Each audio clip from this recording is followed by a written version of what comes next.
বন্ধুরা, বহু দিনের অপেক্ষার পর, প্রায় 1.5 বছর অপেক্ষার পর এই যে আমার এই ড্রাগন গাছটা দেখছেন, এই ড্রাগন গাছে ফল এসেছে।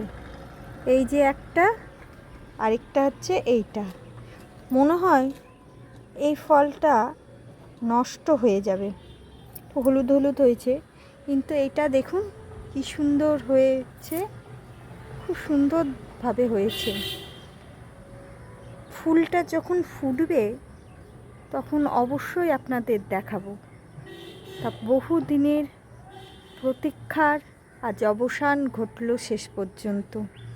ছোট্ট গাছ, আপনার ধরুন 1 হাত মতন গাছটা লম্বা হবে। ফল না খেতে পারি, ফুলটা তো ধরাতে পেরেছি, এটাই খুব আনন্দ।